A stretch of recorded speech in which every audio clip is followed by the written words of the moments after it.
سلام تماشابینان گرامی، خلاصه خبرهای مهم نهم آگوست تاجیکستان و منطقه را از پایگاه خبری بامداد برایتان پیشکش میکنیم.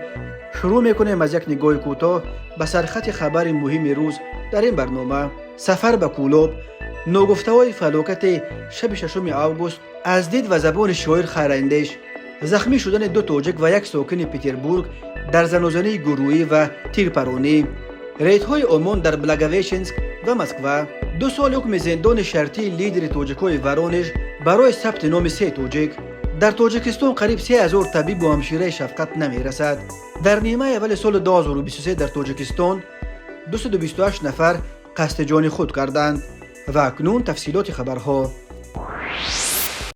شاعر شناخته زاده کولوبشار خیرالدین خیراندیش در پی صدمه پرقربانی شب 6 آگوست سال 2023 همراه شاعر دوران دولت در زادگاهش به کولوب سفر کرده. برخی جزئیات تا حال ناگفته درباره این فلاکت فاجعه بار پیدا کرده و در صفحه‌اش در فیسبوک نشر کرده است. به خصوص قسمت به جای حادثه رفتن دو شاعر خیلی پرسوز است. خیراندیش می نویسد در جای حادثه اولین چیزی که به چشمان وو خورد پرچپ سب سفید بر سر ماتمداران روسیه آورده زرخورده امان دلان بود که در کنار راه همچون گناهکار کبیر خاموش و معلول می ایستاد. در روبروی این پرچپ از راه آن طرف حوله ولنگار شده به چشم می رسد که در آن حوله دو برادر در خانه شفت همدیگر زندگی می کردند. دولان به همین خانه یعنی به خانه تویدار با شست برخورده هانولی و خانه هایش را ولنگار کرده است. اولین و آخرین نقطه که شست آمدن ماشین را گردانیده است مز همین خانه تویدار بود. دیوار همسایش را باشد کمی خراب کرده است، یعنی ضرب اساسی به توی خانه رسیده است. اکنون آن خانه ها خراب و ولنگارند. همین طور می نویسد خیراندیش از صحبت با مردمی که در جای حادثه در اطراف پرچپ جمع آمدن صحبت میکنند معلوم شده است که تا سر زدن این فاجعه داماد آمده الکه عروس را به خانه خود همگی 300 متر آن طرفتر نزدیک استادیوم کولوب برده بوده است. داماد و عروس هر دو در امانند و آن حوازه ها که گویا آنها هم ففتیده باشند دروغ است. در این فاجعه دهشتبار مادر و دادر عروس هلاک شدند و خواهر عروس در بیمارخانه در حالت وزنین قرار داشته بوده است. هنگامی که این سطرها را می نوشتم یک به صفحه فیسبوکی هم در اومدم و چشمم به خبری رسید که نوشته شده بود بالاخره مدینه هم جان به جانوفری سپرد. از خواندن این خبر بی‌حالانه خود به خود گفتم که ای کاش این مدینه باز همون خواهر عروس نباشد. به اون هم درد عروس سخت وزنین است. یک تویخانه نازنین یک و یک باره به ماتمخانه تبدیل یافته است. خیراندیش می نویسد که از نقل دو جوان شاهد حادثه همچنین فهمیدند که دو خواننده خردسال مکتب را نیز این دولان نوبکار خانمانسوز استخوان‌هایشان را شکسته به خاک و خون آلوده کرده است. یک کمری، یک نیو، یک تنگیب رو نیز به حال تباه آورده است. در کمری آدم نبوده است. در نیو راننده و یک نفر دیگر در پهلویش بوده است. نفری که در پهلوی راننده بود با جراحت وزنین به بیمارخانه افتاده است. راننده نیو را باشد مرگ مودیش نصیب گشته است. تنگیم را باشد ماشین پیش انداز کرده تا خانه تویدار برده است و مسافرانش جا به جا جان به جانوفری سپردند. اما معلوماتی از همه دهشتباری که خیراندیش از سفر کولوب آورده است این است که راننده دولان پیش از رسیدن به کولوب میدونست که ترمز ماشینش نقص دارد. از نقل اون دو جوان معلوم شد که راننده دولان در راست دیهه مومیرک در زیر درخت توت با چند راننده دیگر کمی دم گرفته بوده است. هنگام صحبت به آنها گفته بوده است که از حالت ترمزم اونقدر دلم پر نیست. همصحبتان مصلحت دادند که استا آورده ترمز را پوره تعمیر کند و برو برارد. اما راننده جوانی کرده گفته بوده است که به چنین حالت بسیار دچار شدم، یک علاج کرده باز کارست می فرایم. آن رفیقان باز تاکیدش کردند که زینهار این کار را نکند. اما بدبختانه می نویسد خیراندیش هنگام حرکت ماشین ترمز دیگر نقپیده است. سکورست هم کمک نکرده است. راننده دست و پا خورده شده دیگر از عهده اداره کردن ماشین نبر آمده است. در همان حالت به کدام شناسش در نزد بازار سامانیان زنگ زده است که ماشین‌ها و آدمان را از سر راه دور کنند. که من در چنین حالتم و ماشین با شست آمده ایستاده است. وقتی که او از کوپرو که سویت بالای گذشته است. دولان از طرف راست به طرف چپ رو گذشته به مقابل ماشین های از پیش اومده حرکت کرده بوده است. راننده سرش رو از ماشین برآورده با دستانش اشاره میکرده است که اثر روی ماشین دور شود، اما از او افسوس که کار نمیشدگی شد. جسم بیجان و خونشور او را نیز به زوری از کابین کشیده برآوردند. در صدمه کلوب دست کم 10 نفر کشته و 14 کس دیگر زخمی شدند. شام 7 آگوست سال 2023 در نزد کریر بوگرووا در کنار شمال شهر وسیولسکی ولایت لنینگراد روسیه با اشتراک 10 نفر از جمله مهاجران از تاجیکستان زنوزنی گروهی با کارزنی و تیرپرانی صورت گرفته است. بنا به اطلاع نشریه‌های محلی در جریان این زنوزنی دست کم 3 نفر، یک ساکن پتربورگ و 2 شهروند تاجیکستان جراحت برداشته 40 نفر را دستگیر کرده به شعبه 128 پلیس بردند. نشریه سارکسدموی کانال با تکیه به منبعش در مقامات حفظ حقوق خبر داد که 2 نفر را با زخم‌های کورد و سلاح به بیمارستان آوردند و بعدا باز یک نفر خودش مستقلانه برای کمک طبی به طبیبان مراجعت کرده است. به گفته منبع این نشریه ساکن 63 ساله پتربورگ را با زخم‌های زیاد در قسمت شکم و دست و پا از جمله با زخم‌های سلاح آتشفشان و زخم‌های کورد در بیمارستان بستری کردند و طبیبان وضع او را میانه وزنین ارزیابی می‌کنند. شهروند 33 ساله تاجیکستان را با زخم پوشیده کوسه‌خانه سر، زخم‌های زیاد کورد در بیمارستان بستری کردند. طبیبان وضع این مهاجر تاجیک را وزنین می‌نامند. بعد چند ساعت زنوزنی برای کمک طبی به بیمارستان یک شهروند 30 ساله تاجیکستان مراجعت کرده است. بعد رساندن یاری طبی این مهاجر را از بیمارستان جواب دادند. در رابطه با این حادثه پرونده جنایتی گشوده شده است. در عموم 40 نفر دستگیر شده از جای حادثه 4 تیر و 2 کورد یافته گرفتند. سبب مناقشه هنوز روشن نیست. یادآور می‌شویم شب 31 یولی سال 2023 در نتیجه زنوزنی بین تقریباً 10 شهروند تاجیکستان در شهر چیخوف ولایت مسکو 2 جوان از ناحیه فیض‌آباد، دلیر تغایف و دلیر یوسپوف با ضربه‌های کورد کشته شدند. با اتهام کشتار هموطنانش 4 شهروند تاجیکستان بازداشت شدند. سبب این مناقشه خونین تا حال ناروشن باقی میماند. روز 8 آگوست سال 2023 در شهر بلاگویشنسک ولایت امور در منطقه شرق دور روسیه رید ضد مهاجران دایر شد. ریاست کارهای داخلی ولایت امور این رید را چوربینی نامید و خبر داد که آن از جانب کارمندان فسب و روزگواردیا که نیروهای آمون جزء آنند انجام داده شد. در ویدیو که از بلاگویچنسک به پایگاه خبری بامداد فرستاده شد دیده می شود که کارمندان مسلح فسب و آمون 10 مهاجر دستگیر شده را پشت هم قطار کرده به بینای پلیس در آورده ایستادند. اما این رید گسترده در بلاگویچنسک چون اکثر ریدهای دیگر ضد مهاجران که با همهمه و دمدمه زیاد صورت میگیرد در نهایت به نتیجه خیلی ناچیز آشکار شدن همگی 2 حالت ویران شدن قانون‌های مهاجرت روسیه به انجام رسیده است. در ریاست کارهای داخلی ولایت امور به نشریه محلی پورت امور نتیجه های رید را چنین شرح دادند. در جریان تفتیش 2 حالت ویران شدن تردیبات بود و باش در روسیه از جانب ساکنان کشورهای خارجی نزدیک آشکار کرده شد. دادگاه هر دوی آنها را به مبلغ 2000 روبل جریمه بسته حکم بیرون کردنشان را از قلمرو روسیه برآورد. یکی از آنها روسیه را خودش مستقلانه تحت نظارت کارمندان پلیس ترک میکند. دومی را در بازداشتگاه مهاجران جای کردند و اجباراً از روسیه بیرون خواهند کرد. در ثبت ویدیویی لحظه بازپرسی یکی از این 2 مهاجر اخراج شده که پلیس نشر کرد دیده می شود که او با زبان ازبکی حرف میزند و بازپرسی او با کمک ترجمان صورت میگیرد. رادیو آزادی روز 8 آگوست ویدیوی رید امان در یک خوابگاه مهاجران در شهر مسکو را نشر کرد. به گفته مؤلف نوار این رید روز 7 آگوست سال 2023 صورت گرفته است.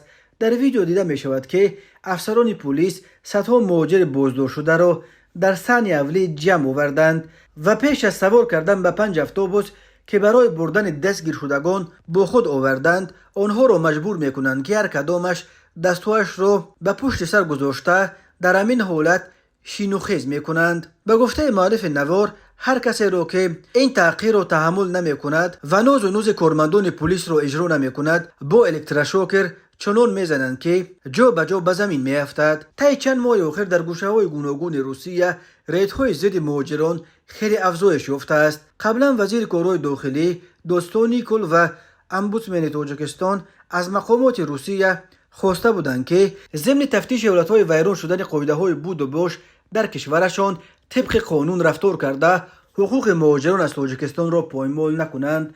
در دوشنبه بر اینند که در ریدهای اخیر از همه بیشتر مهاجران تاجیک آسیب دیدند. دادگاه نویه پاولوف ولایت ورونژ اسای فراد یکی از لیدرهای جمعیت تاجیکان این منطقه را با جرم تشکیل مهاجرت غیر قانونی شهروندان تاجیکستان به 2 سال شرطی زندان محکوم و برایش 2 سال مهلت آزمایشی تعیین کرد. خود فراد اسایف برای شرح قضیه هنوز دسترس نیست، ولی خدمات مطبوعات دادگاه این نویه خبر داد که در جریان تفتیش و مرافعه دادگاهی معین کرده شد که فراد اسایف از ماه یولی سال 2020 تا سپتامبر سال 2022 بود و باش غیر قانونی 3 شهروند تاجیکستان را در قلمرو روسیه تشکیل کرده است. به گفته مقامات اسایف برای دریافت اسناد بود و باش این 3 هموطنش معلومات بر دروغ ارائه کرده، از جمله آنها را به طور قلبکی در منزل زیستش ثبت نام کرده است و درباره گویا پدر بیولوژی کودکان بودن هموطنانش نیز معلومات بر دروغ داده است. در خلاصه عیبدارکنی گفته می شود که هدف فراد اسایف از این کارها بالا بردن آبرویش در بین تاجیک‌های ورونژ همچون نفر حل کننده مسئله ها و انتخاب شدن به مقام رهبر جمعیت تاجیکان این منطقه بوده است. نشریه‌های محلی می نویسند که اسایف در واقع در بین تاجیک‌های ورونژ نفوذ زیاد داشت. کارمندان فسبی ولایت ورونژ یکجای با نیروهای روزگواردیا و پلیس نویه پاولوف فراد اسایف را 14 دکمبر سال 2022 در نزد بنای دومه ولایت ورونژ وقتی دستگیر کردند که او از جلسه نوبتی شورای شهری اوید به مناسبت‌های بین ملت‌ها و بین دین‌ها بیرون می آمد. اسایف همچون نماینده جمعیت تاجیک‌ها عضو این شورا بود. بنا به اطلاع خبرگزاری محلی ریا ورونژ در آغاز به ضد فراد اسایف بر اساس قسم 2 ماده 322 کودکس جنایتی روسیه پرونده جنایتی گشودند. این بند قانون برای تشکیل مهاجرت غیر قانونی همچون جزا تا 7 سال زندان را پیش بینی می کند، ولی بعدا پرونده فراد اسایف را بر اساس قسم 1 ماده 322 که جزایش سبکتر حد اکثر تا 5 سال زندان است جنبست کردند. بنا به اطلاع خدمات مطبوعات دادگاه نویه پاولوف در جریان مرافعه فراد اسایف اتهام به ضدش اعلان شده را پذیرفت و خواهش کرد که حکم او بر اساس ترتیب ویژه قبول کرده شود. ترتیب ویژه در عوض اعتراف گناه و همکاری با تفتیشات و دادگاه صادر کردن حکم سبکتر را نسبت به گناهکار پیش بینی می کند. به این دلیل فراد اسایف با حکم شرطی خلاص خورد. نظر این لیدر تاجیک‌های ورونژ به حکمش معلوم نیست و اینم نامعلوم است که آیا او از این حکم شکایت خواهد کرد یا نه، ولی خدمات مطبوعات دادگاه پاولوف گفت حکم فراد اسایف علیه قوه قانونی گرفته است. در مؤسسه های تندرستی تاجیکستان 2298 طبیب و بیش از 570 همشیره شفقت نمی رسند. در این باره جمال الدین عبدالله‌زاده وزیر تندرستی و حفظ اجتماعی اهالی تاجیکستان در نشست مطبوعاتی خبر داد در 6 ماه سال جاری 70 پزشک و 343 همشیره طبی از تاجیکستان به مهاجرت کاری رفتند. دوام 1 سال گذشته 548 طبیب و 1187 کارمند میانه طب به مهاجرت رفتند. وزیر تندرستی امور نورسایی کارمندان سوهای طب را در منطقه های جمهوری مشخصا نامبر کرد. از جمله در شهر دوشنبه 49 طبیب و 35 همشیره شفقت، در ولایت ختلان 778 طبیب نمی رسد. مسئله نرسیدن کادرهای میانه طبی حل شده است. در ولایت سوخت 579 طبیب و 55 همشیره شفقت، در نویه های توبه جمهوری 153 دکتر و 105 همشیره طبی، در ولایت مختار کوهستان بدخشان 23 طبیب و 6 همشیره طب، در مؤسسه های طبی خصوصی 149 طبیب و 67 همشیره طب، در دیگر وزارت و اداره ها 153 طبیب و 105 همشیره طب نمی رسد. او قید کرد که سبب اساسی نارسایی طبیبان معاش نیست. اگر طبیب کسبی باشد هیچگاه در مسئله مزد معاش گپ نمی زند. همساله معاش طبیبان 20% زیاد گردیده ایستاده است. افزود عبدالله زاده. نورسایی طبیبان نه تنها در تاجیکستان بلکه در تمام جهان مشاهده می شود. گفت او سبب های ترک وطن کردن طبیبان را جمال الدین عبدالله زاده در امکان بیشتر تکمیل اختصاص کردن، بلند برداشتن سویه دانش و کسبیت ارزیابی کرد. اگر از یک طرف سبب مهاجرت طبیبان امکانات خوب از جانب دولت‌های اروپا پیشنهاد می شده باشد، از طرف دیگر بلند برداشتن سویه دانش و کسبیت می باشد تاکید کرد. و به گفته وزیر در 6 ماه سال جاری 72 طبیب و 51 همشیره طب به خارج رفته به تاجیکستان برگشتند و در جای پیشتر کاری خود فعالیت را ادامه دادند. ماه فوریه سال روان وزیر تندرستی در نشست مطبوعاتی گفته بود که بعضی طبیبانی هستند که تا 3.5 سومانی معاش میگیرند. او افزوده بود معاش همشیره طب به دوره وابسته است و از 1500 سومانی سر می شود و تا 3000 سومانی می گیرند. جمال الدین عبدالله زاده برای پیشگیری رفتن طبیبان به خارج کشور گفته بود که به تمام رئیسان و شهرهای نواحی سپارش داده شده است که کارمندان تندرستی و معارف را هوسمند کنند، مخصوصا با تامین کردن آنها با زمین. طبق آمار رسمی امروز معاش میانه طبیبان در تاجیکستان 1550 سومانی یا $142 امریکایی است که در میان کشورهای آسیای مرکزی پسترین به حساب می رود. طبیبان تاجیک از حساب درآمد خدمت رسانی های پولکی مؤسسه های طبی به حساب میانه از 400 تا 1500 سومانی علاوه پولی می گیرند. کمیته زنان و عائله تاجیکستان خبر داد که در نیم ساله اول سال 2023 در کشور 228 کس از جمله 131 زن و دختر دست به خودکشی زدند. هلالبی قربانزاده رئیس این نهاد روز 9 آگوست در نشست مطبوعاتی گفت حالتهای دست به خودکشی زدن شهروندان نسبت سال گذشته 10 مورد بیشتر است. وی در ادامه افزود که از میان افرادی که دست به خودکشی زدند 109 نفر زن و 22 کس دیگر دختران نابالغ می باشند. این آمار در قیاس به نیم ساله گذشته نسبت زنان 6 حالت بیشتر بوده، نسبت دختران نابالغ 2 حالت کمتر است. هلالبی قربانزاده در رابطه با سبب‌های دست به خودکشی زدن شهروندان گفت 53 حالت به بیماری روانی، 17 مورد به وضع دشوار مالیوی، 42 حالت به سبب‌های دیگر بستگی دارد. در برابر این سبب‌ها دست به خودکشی زدن شهروندان در 112 حالت معین نشده است. از سوی دیگر در نشست مطبوعاتی کمیته امور زنان و عائله تاجیکستان اعلام شد که در نیم ساله اول سال روان در این کشور 1688 جنایت علیه زنان به قید گرفته شده است. این آمار نسبت به سال گذشته 438 حالت کمتر است. از این میان نسبت به دختران نابالغ 77 جنایت صادر شده است که در قیاس به نیم ساله سال 2022 3 حالت کاهش یافته است. همزمان در 6 ماه سال روان به مرکز پیشگیری خشونت خانوادگی 1204 کس مراجعت کرده است که از این شمار 1075 زن و 129 نفر مرد بوده است.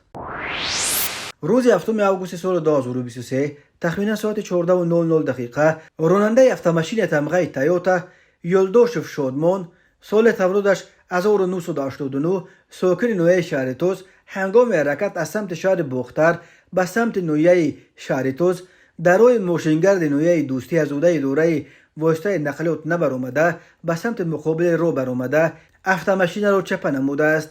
در نتیجه مسافر داخل افت اش دولت و اوی بلند سال تولدش 1976 ساکن نویه نوسر خسرو رشید و خوزیفا سال تولدش 1972 ساکن نویه قبادیان و کوچکار و سروینوز سال تولدش 1985 ساکن نویه شهرتوز جراحت‌های گوناگون جسمانی برداشته در بیمارخانه بستری گردیدند، اما کوچکار و در بیمارخانه به هلاکت رسیده است. 6 آگوست سال 2023 تخمین ساعت 21:10 راننده افت تمغه اوپل استرا نمازوف عوض سال تولدش 1964 ساکن نویه مومن آباد هنگام حرکت در حدود جماعت دیهات نظرف نویه مذکور از اوده دوره واسطه نقلیات نبرآمده و قسمت پایان درخت توت برخورده است. در نتیجه خود راننده نمازوف در جای حادثه به هلاکت رسیده، مسافران داخل автомашинаи мазкур шаҳрвандон Каримов Раҳмон Алӣ соли тавлидаш 1962 ва Одинаев Орзу соли тавлидаш 1993 сокинони амин ноҳия ҷароҳатҳои гуногуни ҷисмонӣ бардошта дар беморхона бистарӣ гардиданд. 6 августи соли 2023 тахминан соати 21:00 дақиқа ронандаи автомашини тамғаи ВАЗ Маҳмадалиев Саид Валӣ соли тавлидаш 1989 сокини ноҳияи Данғара дар ҳолати мастӣ бе ҳуҷҷати ронандагӣ автомашинаи Сайвалиев Диловар соли тавлидаш 1994 сокини амин ноҳияро бо розигии соҳибмулк идора намуда ҳангоми ҳаракат аз самти маркази ноҳияи Данғара ба самти диҳаи Маликова воқеъ дар ҷамоати диҳоти Корез аз ҳуддаи идораи воситаи нақлиёт набаромада ба канори рости роҳ баромадааст ва ба дарахти арча бархӯрдааст. Сипас автомашинаро чапа намудааст. дар натиҷа Саидвалиев дар ҷои ҳодиса ба ҳалокат расида.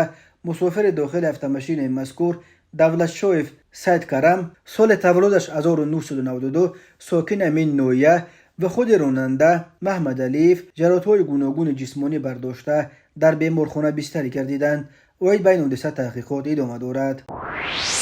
ба шӯъбаи вазорати корҳои дохилаи як дар ноҳияи Фирдавсӣ бо ариза зани 44-солаи сокини ноҳияи мазкур муроҷиат намудааст ки 2 июли соли 2023 тахминан соати 15:30 дақиқа марди 30-сола ва ҷавони 23-солаи сокини шаҳрҳои Душанбе ва Ҳисор бо роҳи пинҳонӣ тирезаи паҳлӯи автомашинаи шахсии тамғаи Opel Astra-ро ки дар маҳаллаи Дарёободи ноҳияи Фирдавсии шаҳри Душанбе бе назорат меистод шикаста аз дохилаш як адад телефони мобилии тамғаи Redmi 9 ва як адад телефони мобилии тамғаи Samsung G4-ро дуздида аз ҷои ҳодиса ғайб заданд.